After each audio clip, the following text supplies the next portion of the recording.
শক্ত কঠিনের একটা অংশ আগেই পেশ করি। রাসূল সাল্লাল্লাহু আলাইহি সাল্লাম বলেছেন, কেউ যদি রমজান মাসে পারিবারিক বিষয়টি করে ফেলে, স্ত্রী মিলন ঘটায়, তাহলে তাকে পরস্পর 2 মাস 60 দিন সিয়াম পালন করতে হবে। অন্যথায় 60 জন মিসকিনকে 1.25 কেজি করে চাউল দিতে হবে। বিষয়টি অতীব জটিল। সম্মানিত দিনী ভাই বোন, রমজান মাসের ফজিলত নিয়ে কিছু কথা বলি। রমজান মাসের ফজিলত নিয়ে কিছু কথা বলি। আবু হুরায়রা রাদিয়াল্লাহু তাআলা আনহু বলেন, রাসূল সাল্লাল্লাহু আলাইহি সাল্লাম বলেছেন, ইজা দাখালা শাহর রমজান, যখন রমজানের মাস আসে, ফতেহাত আবু রাহমা, তখন রহমতের দরজা খুলে দেওয়া হয়। যেদিন রমজানের চন্দ্র উঠেছে সেই দিনই রহমতের দরজা খুলে দেওয়া হয়েছে। যেদিন শাওয়ালের চন্দ্র উঠবে সেদিন রহমতের দরজা বন্ধ হবে। সম্মানিত দিনী ভাই বোন, আমরা অবগত আছি রমজানকে 3 ভাগে ভাগ করা হয়েছে। প্রথম দশক রহমত, পরের দশক ক্ষমা, পরের দশক জাহান্নাম থেকে মুক্তি। অত্র হাদিস আমলযোগ্য নয়, বরং পুরো মাস হচ্ছে দয়া, পুরো মাস হচ্ছে ক্ষমা, পুরো মাস হচ্ছে জাহান্নাম থেকে মুক্তি পাওয়ার মাধ্যম। অত্র হাদিসের এই অংশে রাসূল সাল্লাল্লাহু আলাইহি সাল্লাম বলেন, রমজান মাস আসলে রহমতের দরজা খুলে দেওয়া হয়েছে। মানুষের উচিত যে যা পারে আল্লাহর রহমত ধরে নিবে, লুটে নেওয়ার চেষ্টা করবে। আবু হুরায়রা রাদিয়াল্লাহু তাআলা আনহু বলেন, রাসূল সাল্লাল্লাহু আলাইহি সাল্লাম বলেছেন, ইজা দাখালা শাহর রমাদান ফুতিহাত আবওয়াবুস সামায়ে, যখন রমজান মাস আসে তখন আকাশের দরজা খুলে দেওয়া হয়। সম্মানিত দিনী ভাই বোন, আমি অত্র বাক্যটি আরও সুন্দরভাবে বোঝানোর চেষ্টা করি। এই ছেলে, সামনের দিকে যারা দাঁড়িয়ে আছে তাদেরকে ডান দিকে নিয়ে এসে বসাও। আমাদের কোনো দায়িত্বশীল ছেলেরা নাই নাকি? আমাদের দায়িত্বশীল ছেলেরা এখন তারা কোথায়? আমি তো বাস্তব দেখতেও পাচ্ছি না। যারা দায়িত্ব পালন করছো তারা দেখো তো, সামনের লোকগুলি দাঁড়িয়ে আছে, তাদেরকে নিয়ে এসে হাতের ডানে বসাও। পরিবেশ একবারে সুন্দর করে কন্ট্রোল করতে হবে। আপনি স্বইচ্ছায় চলাচল করবেন আর কথা বলবেন, আমি তা পছন্দ করি না। সম্মানিত দিনী ভাই বোন, আমি আপনাকে বুখারী মুসলিমের এই অংশ আরও স্পষ্ট করাতে চাই যে আকাশের দরজা খুলে দেওয়া হয়েছে, মানে এখন আপনি আল্লাহকে যা বলবেন সেটাই কবুল হয়ে যাবে। রাসূল সাল্লাল্লাহু আলাইহি সাল্লাম বলেন, ইজা কানা নিসফুল লাইল, যখন রাত অর্ধেক হয়, রাত 12টা পার হয়, ফতিহাত আবওয়াবুস সামায়ে, তখন আকাশের দরজা খুলে দেওয়া হয়। যে যা চায় তাকে তাই দিয়ে দেওয়া হয়। যে যা বলে সেটা আল্লাহ তার মেনে নেন। কেন? এখন আকাশের দরজা খুলে দেওয়া হয়েছে। রাসূল সাল্লাল্লাহু আলাইহি সাল্লাম বলেন, ইজা জালাতিশ শামস, যখন সূর্যটা ঢলে যায়, দুপুর পার হচ্ছে, 12টা পার হতে গেলেই আকাশের দরজা খুলে দেওয়া হয়। আল্লাহর নবী মুহাম্মদ সাল্লাল্লাহু আলাইহি সাল্লাম ওই সময়ে 2 রাকাত 4 রাকাত সালাত আদায় করে তাড়াহুড়া করে আল্লাহর কাছে কিছু চান, বলেন। এই সময় আকাশের দরজা খুলে দেওয়া হয়েছে। যে যা চাইবে তাকে তাই দেওয়া হবে। যে যা দাবি দেওয়া পেশ করবে সেটাই তার মেনে নেওয়া হবে। সম্মানিত দিনী ভাই বোন, রাসূল সাল্লাল্লাহু আলাইহি সাল্লাম বলেন, এই যা নুদিয়া লিস-সালা ফতিহাত আবওয়াবুস সামায়ে, যখন আজান দেওয়া হয় তখন আকাশের দরজা খুলে দেওয়া হয়। তার মানে আজান দেওয়া যখন শুরু হয় তখনই আকাশের দরজা সব খুলে যাচ্ছে। এখন যে যা চাইবে তাকেই তা দেওয়া হবে। রাসূল সাল্লাল্লাহু আলাইহি সাল্লাম বলেন, সাল তুতা, সাল তুতা, এখন তুমি যা চাও, যা চাইবে তাই দিয়ে দেওয়া হবে। মানে আকাশের দরজা খুলে দেওয়া হয়েছে। আল্লাহ আপনার কথা শোনার জন্য প্রতীক্ষমান। সম্মানিত দিনী ভাই বোন, অত্র বুখারী মুসলিমের হাদিসের এই অংশে প্রমাণ হয় যে রমজান মাস আসলে আকাশের দরজা খুলে দেওয়া হয়। পুরো রমজান আকাশের দরজা খোলা থাকে। মানে আপনি পুরো রমজানে যা চাইবেন সেটাই কবুল হবে। দুপুর, সকাল, সন্ধ্যা, রাত বলে কোনো কথা নেই। 24 ঘন্টা একই রকম ব্যাপার। পুরো রমজান 24 ঘন্টা আকাশের দরজা খোলা আছে। যার যা ইচ্ছা সে তা নিয়ে নিবে। যার যা দাবি দেওয়া সে আল্লাহর দরবারে পেশ করবে। আমি আর আপনি আসলে রমজান মাসকে জাতিকে বুঝাতে পারিনি, যার কারণে পরিবেশটা এমন দেখছি বা বুঝছি। মানুষ রমজান মাসকে মূল্যায়ন করতে পারে না। আবু হুরায়রা রাদিয়াল্লাহু তাআলা আনহু বলেন, রাসূল সাল্লাল্লাহু আলাইহি সাল্লাম বলেছেন, এজা দাখালা শাহর রমাজান, যখন রমজান মাস আসে তখন ফতেহাত আবওয়াবুল জান্নাহ, জান্নাতের দরজা খুলে দেওয়া হয়। কুল্লিকাত আবওয়াবু জাহান্নাম, জাহান্নামের দরজা বন্ধ করে দেওয়া হয়। সুলসিলাতি শায়াতিন, শয়তানের পায়ে বেড়ি দিয়ে দেওয়া হয়। সম্মানিত দিনী ভাই বোন, অত্র বুখারী মুসলিমের হাদিসের শেষের 3টি বাক্য আবারও বুঝায়, রমজান মাস আসলে জাহান্নামের দরজা বন্ধ। এখন কি কাউকে জাহান্নামে যেতে দেওয়া হবে না তাই কি বন্ধ? জান্নাতের দরজা খুলে দেওয়া হয়। এখন যারা মারা যাবে তারা সবাই জান্নাতে চলে যাবে, সেই জন্যই কি জান্নাতের দরজা খোলা? ব্যাপারটা কি? জি না, আসলে রমজান মাসকে মূল্যায়ন করতে গিয়ে পৃথিবীর মানুষকে আল্লাহ তাআলা দেখাচ্ছেন, পৃথিবীর মানুষ মনে রেখো, আমি আমার রহমত দেখাচ্ছি, আমি আমার দয়া দেখাচ্ছি, আমি আমার ক্ষমা দেখাচ্ছি।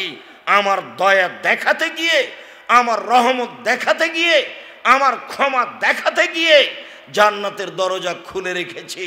আসলে কেউ ঢুকবে এটা কথা নয়, বরং দয়া ও ক্ষমা দেখাতে গিয়ে সম্মানার্থে আমি জান্নাতের দরজা খুলে রেখেছি। দয়া ও ক্ষমা দেখাতে গিয়ে তোমাদেরকে আগ্রহী করার জন্য জাহান্নামের দরজা বন্ধ রেখেছি। এটা রমজান মাসের মান মর্যাদা। কে বুঝবে, কে মূল্যায়ন করবে? শয়তানের পা বেঁধে দেওয়া হয়েছে। এইটা রমজানকে আল্লাহ তাআলা মূল্যায়ন করছেন, যা রাসূল সাল্লাল্লাহু আলাইহি সাল্লাম বলছেন। সম্মানিত দিনী ভাই বোন, রমজান চলে আসছে, আমরা হয়তোবা রমজানকে যথাযথভাবে মূল্যায়ন করতে পারবো না, বরং আজ থেকেই প্রাণপণে চেষ্টা চালাই, আল্লাহকে বলি, আল্লাহ এবছরের রমজান যেন যথাযথভাবে মূল্যায়ন করতে পারি, এই তৌফিক তুমি দান করো। সম্মানিত দিনী ভাই বোন, আবু হুরায়রা রাদিয়াল্লাহু তাআলা আনহু বলেন, রাসূল সাল্লাল্লাহু আলাইহি সাল্লাম বলেছেন, ইজা কানা আউয়ালু লাইলাতিন মিন শাহরি রমাদান, যখন রমজান মাসের প্রথম রাত হয়, শাওয়াল শাবান শেষ হয়েছে, রমজান শুরু হয়ে গেছে, যেই দিনই রমজান মাসের প্রথম রাত আসে, ইনাদি মুনাদিন মিনাস সামায়ে, তখন আকাশ থেকে চিৎকার করে ফেরেশতা বলেন, ইয়া বাগিয়াল খায়র আকবেল, হে কল্যাণকামী, যারা তোমরা কিছু নেকি করতে চাও, পাপ হয়ে গেছে, ক্ষমা পেতে চাও, যারা তোমরা কিছু চাও তারা সামনের দিকে আগিয়ে আসো, আল্লাহর রহমতের দরজা খোলা আছে, তোমরা আগিয়ে এসে আল্লাহর রহমত ধরে নাও। যে যেভাবে পারো, যার যা দাবি আছে দাবি দেওয়া পেশ করো। এইভাবে ফেরেশতাগণ বলতে থাকেন, আসো আসো, আগিয়ে আসো, রমজানকে মূল্যায়ন করো, কল্যাণপূর্ণ কাজ করো। ফেরেশতা বলেন, ইয়া বাগিয়া শাররে আকসির, হে পাপী একটু থেমে থাকো, পাপ করো না। হে পাপী একটু থেমে থাকো, পাপ করো না। রমজান মাস চলে এসেছে, পাপ থেকে বিরত থাকো। সম্মানিত দিনী ভাই বোন, রাসূল সাল্লাল্লাহু আলাইহি সাল্লাম আরো বলেন, ওয়াবতাকাউ মিনান নার, এই জাহান্নাম থেকে মুক্তি ঘোষণা। ফেরেশতাগণ আকাশ থেকে চিৎকার করে বলেন, পৃথিবীর মানুষ শুনে রেখো, রমজান মাস জাহান্নাম থেকে মুক্তি ঘোষণা হচ্ছে, তোমরা জাহান্নাম থেকে মুক্তি নিয়ে নাও। জাহান্নাম থেকে মুক্তি ঘোষণা হচ্ছে, রমজান মাসে তোমরা রমজান মাসে জাহান্নাম থেকে মুক্তি নিয়ে নাও। এইভাবে প্রত্যেক রাতে বলা হয়, যা রাসূল সাল্লাল্লাহু আলাইহি সাল্লাম বলেন। ইবাদতের জগতে সবচেয়ে শক্তিশালী, ইবাদতের জগতে সবচেয়ে দামি ইবাদত হলো সিয়াম, যা একাধিক দিন আপনারা অবগত হয়েছেন। ইবাদতের জগতে সিয়ামের মতো শক্তিশালী কোনো ইবাদত নেই। ইবাদতের জগতে সিয়ামের মতো দামি, ভিন্ন ধরনের, ব্যতিক্রম, বিরল পৃথিবীতে কোনো ইবাদত নাই। মনে রাখা ভালো হবে যে সিয়াম পালন করে আসলে নেকি হয় কি? জি না, সিয়াম পালন করে আসার একটা বিনিময় পাওয়া যায়, সেটা হলো জান্নাত। সিয়াম পালন করে বিনিময় পাওয়া যায়, সেটাই হলো জান্নাত। কোনো সময়ই রাসূল সাল্লাল্লাহু আলাইহি ওয়াসাল্লাম নেকির কথা বলছেন না, শুধু বলছেন বিনিময়। তিনি বলেন, মান সামা ইয়াওমান ফি সাবিলিল্লাহ বাদাল্লাহু ওয়াজহানিন নারি সাবিনা খরিফা।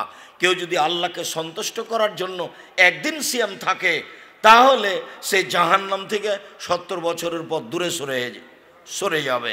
তাহলে নেকি পেল না, জাহান্নাম থেকে দূরে সরে গেল। রাসূল সাল্লাল্লাহু আলাইহি সাল্লাম বলেন, মান সামা ইয়াওমান ফি সাবিলিল্লাহ বাদাল্লাহু আনহু আন-নারা মিন মাসিরাতে সানা। কেউ যদি একদিন আল্লাহকে সন্তুষ্ট করার জন্য সিয়াম থাকে, তাহলে তার থেকে জাহান্নামকে 1 বছরের পথ 100 বছরের পথ দূরে সরিয়ে দেওয়া হবে। রাসূল সাল্লাল্লাহু আলাইহি সাল্লাম বলেন, মান সামা ইয়ামান ফি সাবিলিল্লাহ জাআলাল্লাহু বাইনাহু ওয়া বাইনা নারি খান্দাক কামা বাইনাস সামাই ওয়াল আরজ। কেউ যদি আল্লাহকে সন্তুষ্ট করার জন্য একদিন সিয়াম থাকে, তাহলে তার মাঝে আর জাহান্নামের মাঝে 500 বছরের পথ ব্যবধান করা হবে। তার মানে জাহান্নাম থেকে তাকে সরিয়ে দেওয়া হবে। ফলাফলে কি হলো? সিয়াম মানে বিনিময়, সিয়াম মানে জান্নাত। ইবাদতের জগতে সবচেয়ে ভিন্ন ধরনের ব্যতিক্রম, বিরল, দামি ইবাদত হলো সিয়াম। উমামা বাহিলি রাদিয়াল্লাহু তাআলা আনহু বলেন, একদা আমি আল্লাহর নবীকে বললাম, মুরনি বিআমালিন, আল্লাহর নবী আমাকে একটা আমলের কথা বলেন যাতে আমি জান্নাতে যেতে পারবো। আল্লাহ রাসূল বলেন, উমামা আলাইকা বিসসাম ফাইন্নাহু লা মিসলা লাহু, তুমি সিয়াম পালন করো। ইবাদতের জগতে সিয়ামের সমপর্যায়ের কোনো ইবাদত নেই। আমরা বলতে পারি না এটা হলো সালাত আর এটা হলো সিয়াম। আমরা আলোচনায় সব সময় সিয়াম বলবো, রোজা বলবো না, বুঝতে যেন অসুবিধা না হয়। এটা হলো সালাত, এটা হলো সিয়াম। সালাত সিয়ামের সমপর্যায়ের, রাসূল সাল্লাল্লাহু আলাইহি ওয়াসাল্লাম না করেছেন। এটা হলো যাকাত, এটা হলো সিয়াম। যাকাত সিয়ামের সমপর্যায়ের, রাসূল সাল্লাল্লাহু আলাইহি ওয়াসাল্লাম না করেছেন। এটা হলো হজ, এটা হলো সিয়াম। হজ সিয়ামের সমপর্যায়ের ইবাদত, রাসূল সাল্লাল্লাহু আলাইহি ওয়াসাল্লাম না করেছেন। তিনি বলেছেন, ইবাদতের জগতে সিয়ামের সমপর্যায়ের কোনো ইবাদত নেই। সম্মানিত দিনী ভাই বোন, সিয়াম একটি ভিন্ন ধরনের ব্যতিক্রম ইবাদতের জগতে সবচেয়ে দামি ইবাদত, যার বিনিময় জান্নাত। আমরা ফরজ সিয়ামের আলোচনায় চলে যাই। মহান আল্লাহ বলেন, ইয়া আইয়ুহাল্লাযীনা আমানু কুতিবা আলাইকুমুস সিয়াম কামা কুতিবা আলাল্লাযীনা মিন ক্বাবলিকুম লাআল্লাকুম তাত্তাকুন। পৃথিবীর মানুষ, তোমাদের উপরে সিয়াম ফরজ করা হয়েছে যেমনভাবে পূর্বের মানুষের প্রতি সিয়াম ফরজ করা হয়েছিল। তার মানে আমাদের উপরে রমজান মাসের সিয়াম ফরজ। আমাদের পূর্বে যারা চলে গেছে তাদের উপরেও সিয়াম ফরজ ছিল। অত্র আয়াতে এটাই প্রমাণ করে। আল্লাহ তাআলা আয়াতের শেষ অংশে বলেন, তোমরা সিয়াম পালন করে পরহেজগারিতা তাকওয়া অবলম্বন করো, তোমরা সিয়াম পালন করে এত নেকি পাবে। এই কথা আল্লাহ বললেন না, বললেন তাকওয়া অবলম্বনের, পরহেজগারিতার একটা বড় মাধ্যম হলো সিয়াম। যার কারণেই দাউদ আলাইহিস সালাম সপরিবারে বেশি বেশি সিয়াম থাকতেন। দাউদ আলাইহিস সালাম একদিন সিয়াম থাকতেন, একদিন এমনি থাকতেন, একদিন সিয়াম থাকতেন, একদিন এমনি থাকতেন। আমাদের নবী মুহাম্মদ সাল্লাল্লাহু আলাইহি সাল্লাম একদিন সিয়াম থাকতেন, 2 দিন এমনি থাকতেন, একদিন সিয়াম থাকতেন, 2 দিন এমনি থাকতেন। থাকলো ফরজ সিয়াম, তা হলো ভিন্ন ধরনের। তার বিধিবিধান, নিয়ম কানুন সব কিছুই শক্ত কঠিন।